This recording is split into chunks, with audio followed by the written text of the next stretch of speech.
नागपंचमी की व्रत कथा। नागपंचमी व्रत से करें नाग देवता की पूजा, जाने व्रत कथा, पूजन विधि और लाभ, पाएं समृद्धि और कष्टों से मुक्ति।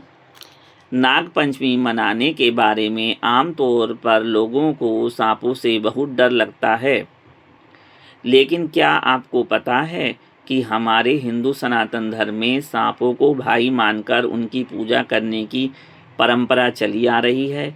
जितनी रोचक यह बात है, उतनी ही रोचक इससे जुड़ी हुई कहानी भी है। तो चलिए पढ़ते हैं नागपंचमी से जुड़ी हुई यह पौराणिक कथा।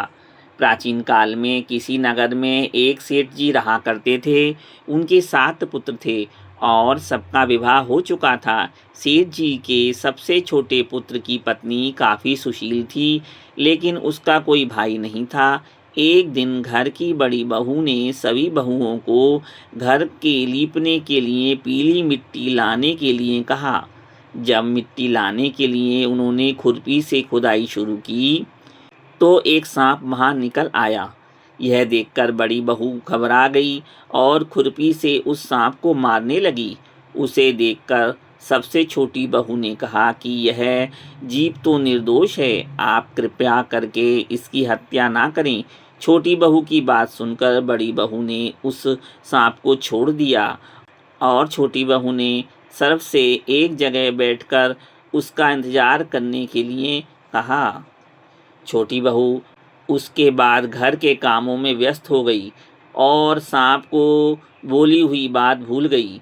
अगले दिन जब उसे याद आया, तो वह सांप के पास दूध लेकर गई और बोली, मुझे माफ़ कर दो भैया, मुझसे भूल हो गई। यह सुनकर सांप बोला कि तुमने मुझे भैया बोला है, इसलिए मैं तुम्हें छोड़ रहा हूँ, वरना झूठ बोलने के लिए अभी डस लेता। ऐसा कहकर सांप ने दूध पिया और बोला कि आज से तुम मेरी बहन हुई, तुम्हें जो चाहिए मांग लो। छोटी बहू बोली, भैया मेरा कोई भाई नहीं है, आपने मुझे अपनी बहन बना लिया, यही मेरे लिए सबसे बड़ा उपहार है। मुझे कुछ और नहीं चाहिए, बस मैं जब भी आपको याद करूं, आप मेरे पास आ जाना। कुछ दिनों के बाद सावन का महीना आया और सेठ जी की सभी बहुएं अपने अपने मायके जाने लगीं। जाने से पहले वे छोटी बहू से बोली कि तेरा तो कोई पीहर नहीं है, तू कहाँ जाएगी। इस बात से छोटी बहू को बहुत दुख हुआ और रोते हुए उसने अपने सर्प भाई को याद किया। सर्पदेव ने अपने कहे अनुसार मनुष्य का रूप धारण किया और उसके घर पहुंचकर सर्प ने छोटी बहू के ससुराल वालों से आग्रह किया कि वे छोटी बहू को उसके साथ भेज दें। इस पर सेठ जी बोले, लेकिन इसका तो कोई भी भाई नहीं है, तुम कहाँ से आए हो। इस पर सर्पदेव ने कहा कि मैं इसका दूर का भाई हूँ और इसे घर ले जाने आया हूँ। यह सुनकर घरवालों ने छोटी बहू को सर्पदेव के साथ भेज दिया। रास्ते में सर्पदेव ने छोटी बहू को बताया कि वह उसे नागलोक ले जा रहा है, अगर उसे डर लगे तो वह उसकी पूंछ पकड़ ले। इस तरह वह दोनों नागलोक पहुंच गए। नागलोक में धन, ऐश्वर्य और रत्नों को देखकर छोटी बहू बहुत चकित हुई। वहाँ सर्पदेव ने उसका परिचय अपनी माँ से करवाया और कहा, माँ, इसने मेरी जान बचाई थी और मैंने इसे अपनी छोटी बहन माना है। यह हमारे साथ यहाँ कुछ दिनों तक रहेगी। यह जानकर सर्पदेव की माँ ने छोटी बहू का स्वागत सत्कार किया और छोटी बहू वहाँ आराम पूर्वक रहने लगी। नागलोक में शेषनाग के छोटे छोटे बच्चे भी रहते थे, जिन्हें सर्प की माँ रोज दूध पिलाया करती थी। वह पहले दूध को ठंडा करती थी और फिर घंटी बजाकर उन नन्हे नन्हे सांपों को दूध पीने के लिए बुलाया करती थी। एक दिन छोटी बहू ने माँ से कहा कि वो उन छोटे सर्पों को दूध पिला देगी।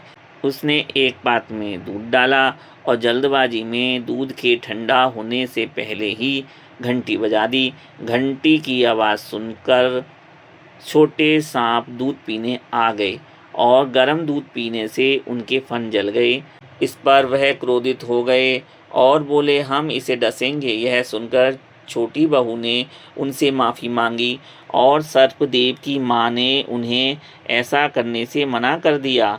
इसके पश्चात जब छोटी बहू का वहाँ रहने का समय पूरा हो गया तो सर्पदेव और उसकी माँ ने उसे बहुत सारा धन दौलत रत्न और आभूषण देकर विदा किया। जब इतना सारा धन लेकर वह अपने ससुराल पहुंची तो उसकी जेठानियों को जलन होने लगी। बड़ी बहू ने उससे कहा कि तुम्हारे भाई ने इतना कुछ दिया है तो इन्हें साफ करने के लिए सोने की झाड़ू भी दे देता। यह सुनकर सर्पदेव महामनुष्य के रूप में आए और अपनी बहन को सोने की झाड़ू भी दे दी। साथ में उसने अपनी बहन को मणि और हीरो से सुसज्जित एक बेहद खूबसूरत हार भी उपहार में दिया। वह हार इतना अनोखा और खूबसूरत था कि उसकी चर्चा पूरे गांव में होने लगी। धीरे धीरे यह बात राजा के महल में रानी तक पहुंच गई। रानी ने राजा से उस हार को मंगाने के लिए कहा। राजा ने अपने सिपाही भेजकर वह हार मंगवा लिया। सेठ जी भी राजा के आदेश के सामने कुछ नहीं बोल पाए और इससे छोटी बहू को बहुत दुख हुआ। दुखी मन से उसने अपने भाई सर्पदेव को याद किया और उन्होंने वहां आकर यह आश्वासन दिया कि राजा स्वयं उसे वह हार लौटाएंगे। वहीं दूसरी ओर जैसे ही रानी ने वह हार पहना वह सांप में बदल गया। रानी ने डरकर उसे उतार फेंक दिया। यह देखकर राजा ने छोटी बहू और सेठ जी को दरबार में बुलाया और पूछा कि तुमने इस हार पर क्या काला जादू किया है। छोटी बहू बोली, हे राजन, यह एक विशेष प्रकार का हार है और यह मुझे मेरे भाई सर्पदेव ने दिया है। धृष्टता क्षमा कीजिए, यह हार ऐसा ही है।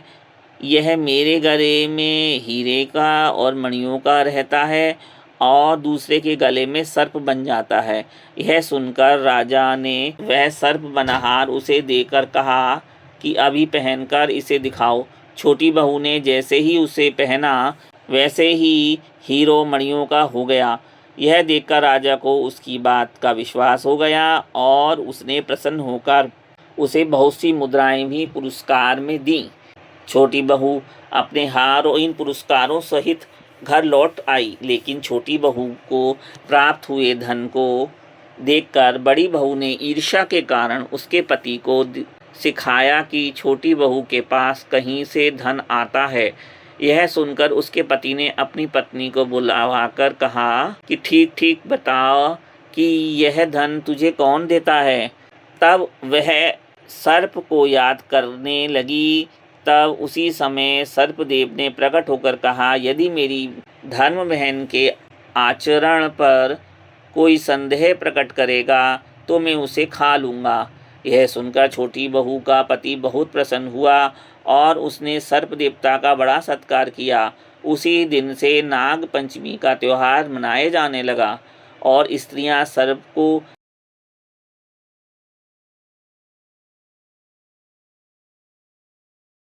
भाई मानकर पूजा करने लगी।